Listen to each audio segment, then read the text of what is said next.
Hello and welcome back to Functional Wellness with Dr. Allison. I'm Dr. Allison and I am here to talk to you today about gut health and vegetable oil, as well as more specifically soybean oil. So I have a lovely primary care who messaged me and she's like, "Hey, I just saw this study about vegetable oil and soybean oil and how it causes colitis. Are you eating that? Make sure you're not eating that." I'm like, "No, I'm not eating anything that has vegetable oil or soybean oil. We cut that out freaking years ago." And I think it was, oh goodness, 2020, 2021, where everybody started realizing that the gluten-free and dairy-free coffee creamers were not healthy, that they're all made from vegetable oil, and it's really the first ingredient, and it's making us all so sick. And everyone threw a riot on social media, like, "I'm not giving up my coffee mate. I'm not giving up my coffee creamer." And like, I felt the same way because like, oh my God, thank God I have something that's gluten and dairy free and they have all these fancy tastes and I love all of it. And giving that up was honestly a little difficult. So I'm with you. If you're like, "I'm not giving up my coffee creamer."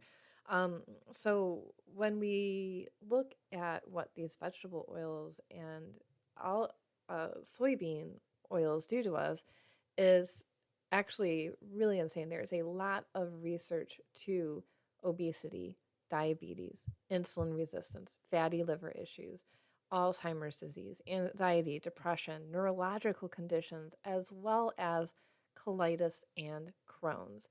So, if you know me, you know that I have ulcerative colitis and my journey has been insane. Um, but when we would go out to breakfast, I would have their creamer. The I don't know, I feel bad calling out companies, but I can't because that's they have their ingredient list out there. So right, everybody has Coffee Mate. And I'd put my hazelnut creamer in or the fancy ones depending on what time of year it was. And then, oh my God, I would not make it home. I was like, I would be so sick. My gut would be like, "What the hell did you just eat?" And I thought, oh, maybe it was the carbs, like I shouldn't have had that pancake, or maybe it was the gluten. And then once I realized and looked on the freaking bottle in the refrigerator, it was like, oh my God, I'm drinking vegetable oil. We have not had vegetable oil in years. And here I am thinking I'm doing something good for my body. And it's not. Now, the problem that you might run into is if you Google this, the first thing you're going to find is that the FDA and the American Heart Association insist that we use vegetable oils because they're safe and beneficial, and anything that has to do with animal fat or saturated fat is going to kill you. So if you have olive oil or avocado oil, we're all going to die of heart disease. But go ahead and use this vegetable oil that's been linked to all of these diseases. So I would really want you to really look at what's in your pantry. And even though I'm convinced that I'm like, I don't need soybean oil. And so we went through our pantry and I would say I don't eat the things that do have soybean oil in it. And I hate to say it that, my kids eat bread and I thought I was getting the healthiest bread. Nope, soybean oil. And my husband started going through everything. It's like, oh, soybean oil. Oh, these tortillas, soybean oil, vegetable oil, all of these things. And it's really mostly in packaged foods, right?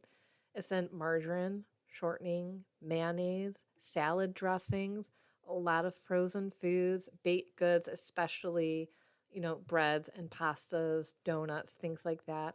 And then fake dairy and meat products because they have to make it taste like fat without having actual fat in it.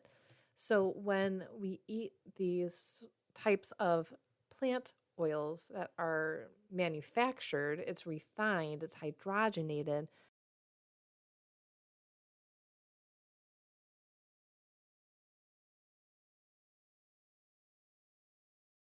They actually morph into unhealthy trans fats. And those trans fat are what do the damage.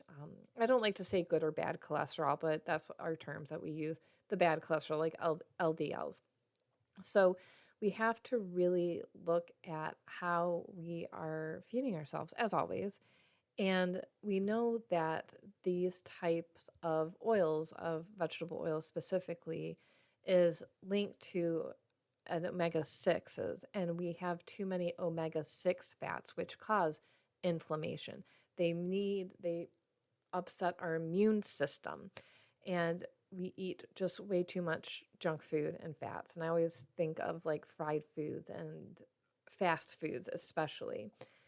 And the other part of this is that when we have this inflammation, our gut has a problem with containing bad bacteria like E. coli and C. diff. And then we have this overgrowth of really bad bacteria that can cause colitis and Crohn's, or, infectious colitis is a really big issue, and then leading further and further to more problems.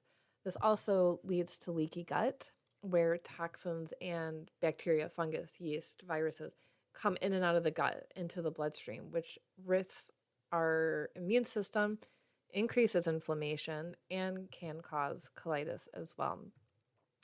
This research also showed that it reduces endocannabinoids in the gut. Now, endocannabinoids are chemicals that affect every system, every cell in our body. They're made naturally by our body to help regulate our functions, but they help us feel good, and they help balance hormones, and they reduce inflammation. So when we reduce endocannabinoids, we reduce a lot of our protective factors and our antioxidants. So we need to increase our omega-3s.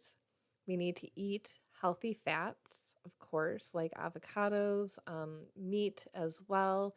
And yes, you'll probably have to take a really good omega supplement as well for protection of your heart.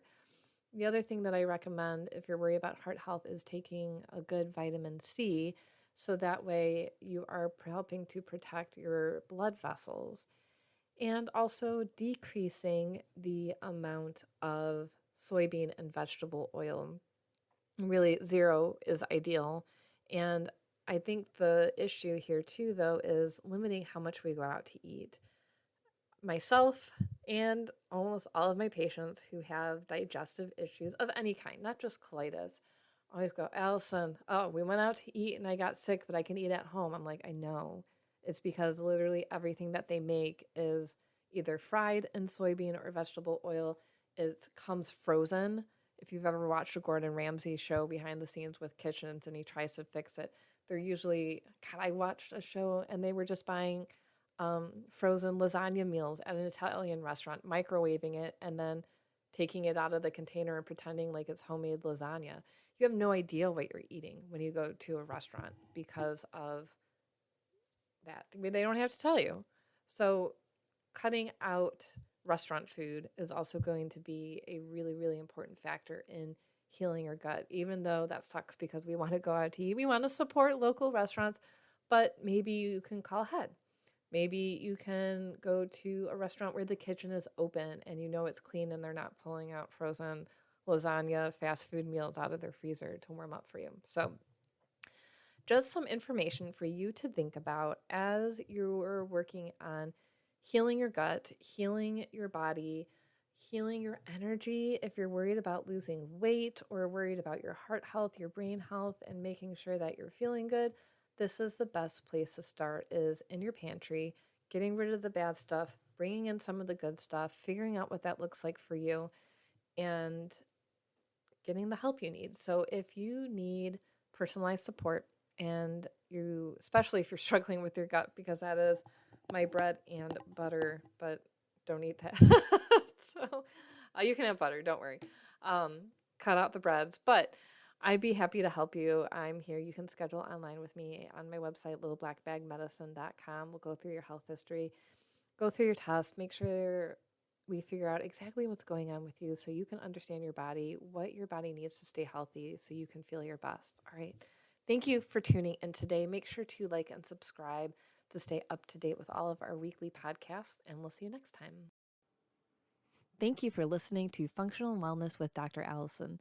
If you would like personalized care and testing, you can schedule an initial consult online and get started with your wellness plan right away, or message us on Facebook at Little Black Bag Medicine. Thanks for tuning in, and see you next week.